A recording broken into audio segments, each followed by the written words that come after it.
নমস্কার বন্ধুরা, কেমন আছো সবাই? আশা করি সবাই খুব ভালো আছো, সুস্থ আছো। আমিও ভালো আছি। আজ এসে গেছি আরও একটা নতুন ভিডিও নিয়ে। তো আজকে 11 ফেব্রুয়ারি। আজ রাতে মানে এখন আমাদের একটা ইনভিটেশন আছে, সেখানে আমি যাচ্ছি। আমি মিষ্টি আর মা যাচ্ছি। তো অ্যাকচুয়ালি আজকের ইনভিটেশনটা হচ্ছে একটা বেবির রাইস সেরিমনি আছে, মানে অন্নপ্রাশন আছে, তো সেখানেই আমরা যাব। তো এই বাচ্চাটা, যেটা ওর দাদার বার্থডেতে লাস্ট আমরা গেছিলাম, ওদের বাড়ির সমস্ত অনুষ্ঠানেই আমরা যাই। তো সেই জন্য এখন যাচ্ছি। আমি তো রেডি হয়ে নিয়েছি, মিষ্টিকেও রেডি করিয়ে দিয়েছি। মিষ্টিকে আজকে জিন্স আর এই সোয়েটারটা পরিয়েছি। আজকে বাইরে হালকা ঠান্ডা আছে, কিন্তু যেহেতু মিষ্টির শরীরটা একটু খারাপ, আমি তোমাদের বলেছিলাম এর আগে, এখনও ও সুস্থ হয়, সেই জন্য ওকে একটু প্রোটেকশানে রাখতে হচ্ছে। এখন টুপি পরিয়ে দেবো বেরানোর সময়। তো আমি এই একটু টুকটাক সাজুগুজু করে নিয়েছি। আর একটা কথা যেটা তোমাদের বলার, যে আমার মেকআপ সম্পর্কে একদমই আইডিয়া বেশি মানে নেই, আমি খুব একটা পারি না। যতটুকু পারি নিজে নিজে একটু করার চেষ্টা করি।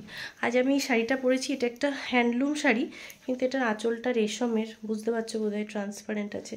এটা আমার বাবা আমাকে দিয়েছিল, সেজন্য এই শাড়িটা আমার খুব প্রিয়, আর রঙটা ভীষণ পছন্দের আমার, সেই জন্য আমার খুব প্রিয়। তো চলো তাহলে এখন বেরোই, বেরিয়ে তোমাদের অনুষ্ঠানটা দেখাবো। আর মা নিচে রেডি হচ্ছে, দেখা যাক মা পুরোপুরি রেডি হয়েছে নাকি। তারপর আমরা এই 9টা থেকে 9:15-র মধ্যে বেরিয়ে যাব। চলো তাহলে এখন বেরোনো যাক। রেডি?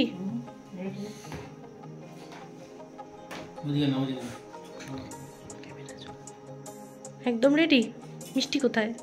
মিষ্টি শোনাই।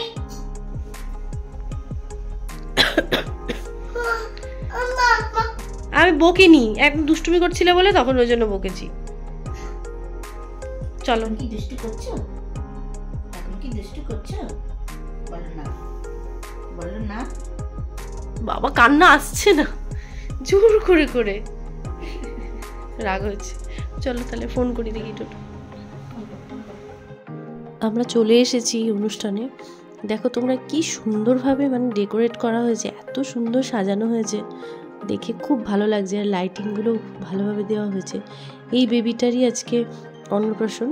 চলো এখন আমরা তাহলে ভেতরে যাই।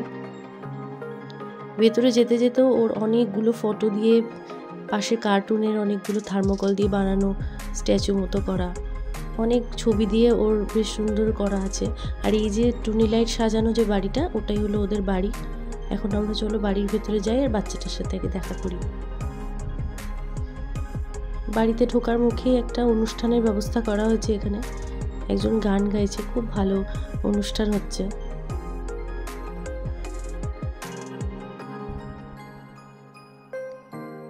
বাড়িতে ঢুকেই যেটা দেখতে পেলাম, খুব ভালো লাগলো, মা কালী, মনসা আর মা শীতলার একটা মন্দির হয়েছে। এটা আগে ছিল না, নতুন হয়েছে। প্রতি বছর কালী পুজোতেও আমরা যাই, আমাদেরকে বলে। তো ঢোকার মুখে এই ব্যবস্থাটা খুব সুন্দর হয়েছে, একটা মন্দির। এই যে বেবিটা মিষ্টি, তো খুব এক্সাইটেড ওকে দেখে। সবচেয়ে প্রবলেম হয়ে গেছিলো যেটা, যে ও কিছুতেই বাচ্চাটাকে ছাড়বে না। ইভেন ওর মা ওকে কোলে নিয়েছে, তখন ও বলছে যে, মানে আমাকে দেখিয়ে বলছে, এইটা বনুর মাম্মি, আমাকে বনুকে দিয়ে দাও, মানে ও বনুকে বাড়িতে নিয়ে আসবে। সেই জন্য ও ভীষণ কান্নাকাটি করছিল, মুডটাই অফ হয়ে গেছিলো। ওর ইচ্ছে ছিল বনুটাকে নিয়ে আসবে, তো সেটা তো আর হয় না। ও এমনিতে ছোট, নিজে বাচ্চা হলেও কি হবে, ও অন্যান্য বাচ্চাদেরকে কিন্তু খুব ভালোবাসে। আর আমাদের জেঠুও গেছিলো। এবার আমরা কয়েকটা ফটোশ্যুট করেছি সবাই মিলে। বাচ্চাটাও ভীষণ কোঅপারেটিভ, সবার কোলে যাচ্ছিল, এই জিনিসটা খুব ভালো লাগলো। আর মিষ্টির মুডটা অফ হয়ে গেছিলো যে ও বনুকে নিয়ে আসতে পারেনি বলে। তারপর অনেক এটা ওটা বুঝিয়ে একটু ওকে কন্ট্রোল করা হলো। তো চলো তাহলে এবার আমরা বাকি অনুষ্ঠানটা দেখে নিই। কয়েকটা ফটোশ্যুট করে বাইরের অনুষ্ঠান কিছুক্ষণ দেখে, যেহেতু রাত হয়ে যাচ্ছিলো আর মিষ্টিকেও বাড়িতে এসে খাওয়ানোর ব্যাপার ছিল, সেজন্য আমরা খাওয়া দাওয়ার স্টলের কাছেই চলে গেছিলাম। এটা একটা মকটেলের অনেক বড় স্টল হয়েছিল, আর তার পাশেই ছিল বিভিন্ন রকমের কাবাব, চিলি, বেবিকর্ন, এইসবের স্টল। আর এই দিকটা যেটা আমি এখন দেখাচ্ছি, এই দিকটাতে ডিনারের স্টলগুলো, যেগুলো রাতের খাবারের ব্যবস্থা করা হয়েছিল, সেইগুলো।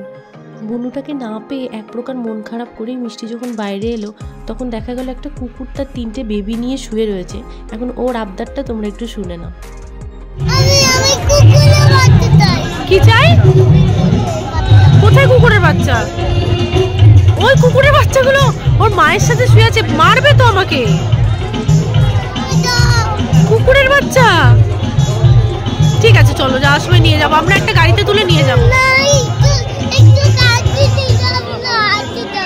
আচ্ছা, হাতে দেবো, চলো ঠিক আছে। ওর আজকের আবদারগুলো কোনোটাই তো মেটানো সম্ভব না, সুতরাং ওর আবদারে আর কান না দিয়ে আমরা রাতের খাবার স্টার্ট করে দিয়েছি। অন্যান্য দিন একটু কিছু হলেও ও মুখে দেয়, অন্তত পাঁপড়টুকু মুখে দেয়।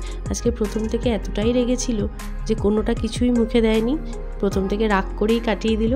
তো সুতরাং আমাদের খাওয়া দাওয়া সেরে আমরা আর বেশি দেরি করিনি। ফেরার সময় আবার বাচ্চাটার সাথে একটু দেখা করে বাড়ির দিকে চলে এসেছি, কারণ রাতও বেড়ে যাচ্ছিল, ঠান্ডাও বেড়ে যাচ্ছিল।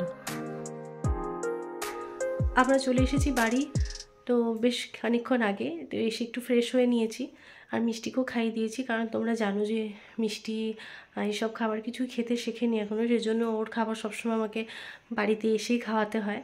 তো আজকের অনুষ্ঠানটা খুব ভালো লাগলো, ভীষণ সুন্দর ডেকোরেশন, বাচ্চাটাও মানে এত ভালো যে কোনো কান্নাকাটি নেই, সবার কোলে যাচ্ছে, এরকমই ভালো লাগে। বেশি কান্নাকাটি করলে তখন একটু কোলে নিতেও কষ্ট হয়, ছোট বাচ্চা তো। আর মিষ্টির সবচেয়ে বেশি আনন্দ পেয়েছে, কারণ ও বাচ্চা ভালোবাসে, আর ও বারবার চাইছিল যে ওকে কোলে করে বাড়িতে নিয়ে আসতে, বনু বনু করে, কিন্তু এটা তো সম্ভব না আসলে, ছোটদের যা হয় আর কি। তো আমার ভিডিওটা তাহলে আজকে আমি এখানেই শেষ করছি। খুব ভালো একটা সন্ধে কাটালাম আমরা। আর প্রেমাংশীর জন্য, মানে যে বাচ্চাটার অন্নপ্রাশন, তার জন্য অনেক অনেক শুভকামনা, অনেক শুভেচ্ছা। ও অনেক বড় হোক জীবনে, ভালো থাকুক, সুস্থ থাকুক, এটাই কামনা করি। আর সাথে তোমরাও খুব ভালো থাকো, সুস্থ থাকো। আবার ফিরে আসবো আরও একটা নতুন ভিডিও নিয়ে, ততদিন সবাই খুব ভালো থাকো। আচ্ছা, তাহলে এই পর্যন্তই, নমস্কার।